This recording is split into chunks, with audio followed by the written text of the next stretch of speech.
Welcome back. I'm Uday Pratap Singh. You're joining us on NewsX. Our big focus this hour. There was still hope for peace as delegations landed in Islamabad yesterday, but by morning that hope faded. After 21 hours of intense talks, no agreement emerged. The negotiations have failed, leaving the world in a fragile limbo. The United States says Iran rejected its nuclear terms. Iran has countered that the US delegation failed to build trust. Two sharply different narratives have shaped the fallout. Interestingly, after Pakistan, Russia has signaled its readiness to mediate, hinting at fresh diplomatic openings. Tensions are also rising around the Strait of Hormuz. Iran is claiming complete control of this waterway, while Trump has threatened a mine-clearing action. Let's look at some of the biggest statements made by President Trump after the Islamabad talks collapsed. So let's quickly show you, of course, what has transpired after the talks collapsed in Islamabad. What are the biggest statements made by President Trump ever since the talks failed? Well, President Trump has, of course, said Iran promised to open the Strait of Hormuz but failed. Also, Donald Trump has gone ahead and said Iran knowingly failed to open the Strait of Hormuz. He's, of course, made several statements on that. This is world extortion by Iran. That's also what Trump has said. Iran will never have a nuclear weapon is something that Trump has also added. Iran is unwilling to give up its nuclear ambitions. Remember, this is something that even the US Vice President J.D. Vance had indicated earlier. And United States Navy will begin blockading the Strait of Hormuz. This is also what Donald Trump has announced after the talks failed in Islamabad. Any Iranian who fires at the US will be blown to hell. This is again tough talking by the US president. Iran's Navy, Air Force and leaders are gone, Trump has added. This is obviously what he's been indicating at is regime change, according to him. Also, Pakistan continuously thanked me for saving 30 to 50 million lives, Trump has added as well. Pakistan's leadership is kind and very competent. This is again another claim made by the US president.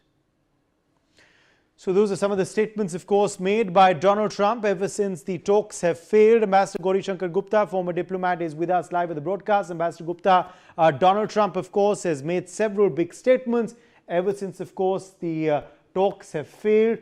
What do you make of what the US president has been saying on what perhaps led to the talks failure and what he's going to do now?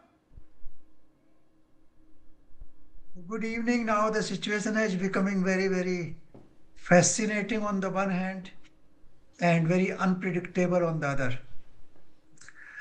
You see, what I heard what Iranian side said and what J.D. Vance said after the talks. It appears that there were disagreement on three major issues.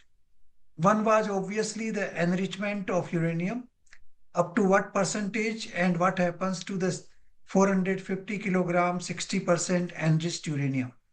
So there was disagreement on that. It is not clear what was on offer, but speculative reports say that the US allowed 3.5% enrichment, which was not acceptable to Iran. The second issue is Strait of Hormuz, which was not an issue earlier, but now obviously the Iran has weaponized it and they want to use it against the entire world and specifically against the GCC states, whose entire foreign trade depends on this Persian Gulf. Whether it is energy, non-energy, essential goods, everything passes through that. So that is another issue where Iran is not ready to give up control of this. In fact, there was a statement today by the deputy foreign minister of Iran stating that every vessel passing through the Hormuz will have to pay a toll tax. So this is a very, I would say, unfortunate beginning, and this can trigger similar demands in other parts of the world where there are similar waterways. The third is about the proxies of Iran. The three proxies, Houthi, Hamas, and Hezbollah. Mainly it was on Hezbollah because Houthis and Hamas are quiet, but Hezbollah has been very, very active, and Iran want to continue to support these. So these are the three issues on which I think there was considerable disagreement and they could not reach a point of agreement. But on other issues, I understand there was good progress. And if the talks re-begin by chance, then obviously something may happen positively. That is one part. Right. But I do not foresee any Okay. talks beginning Okay. in the Let me next take few that to days. you then. Major General Anuj Mathur, defense expert, who's also with us. Major General Mathur, the talks have failed. That's something we've seen pan out over the last 24 hours. No headway between Iran or the US. Donald Trump has also spoken after his debriefing by J.D. Vance and the American negotiating team. What do you make of the kind of words used by the American president since the talks failed in Islamabad? Jai Hind, the point is very, very simple and clear. Donald Trump had expected, because see, Donald Trump is running out of time. When I said he's running out of time, look at the kind of environment which is there in the United States of America. The elections right in the matter of no time from now, and he is losing his acceptability rating at a rate which is unprecedented. So he was wanting something out of this talk. That is why he has been always saying Pakistan this, Pakistan that, leadership good, and Munir Mai, this one, that one. All this is directed towards that one single point. 3 points have been highlighted by the ambassador. I want to add one more. There is an issue of frozen assets of Iranians. That issue is not acceptable to US. Why? I'll tell you why. Because Iran has suffered tremendous losses in this entire 45 days of fighting. Tremendous. Be it Navy, be it Air Force, be it air defense, be it electronic warfare, be it leadership, be it anything. And they have a very serious issue of economy.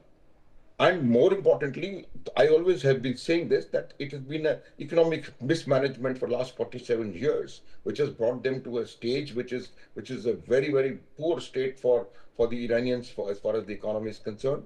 $1 costs 13.5 lakh Iranian rial. This is, mind-boggling figures, but then that is the fact. So America does not want to lift any lid which will give them a possibility of revival on the economic front in a manner which is not acceptable to the United States. That is why frozen assets, that is why Hormuz, and he has gone on to say that whoever gives toll to Iran and tries to pass through Hormuz, American Navy will make sure that they don't. Okay. This is what I've been saying. Okay. One more minute, please. One line, that America is now going to combatize the Strait of Hormuz zone so that the control of Iran is also not there. Today, there is a control because it is not combatized. Yes. And whoever Iran wants to let go, they are going. Whoever they don't want to let go, they are not going. Once it gets combatized, nobody goes. Absolutely. So, not just the Americans, but now the Iranians are also speaking out. Iran's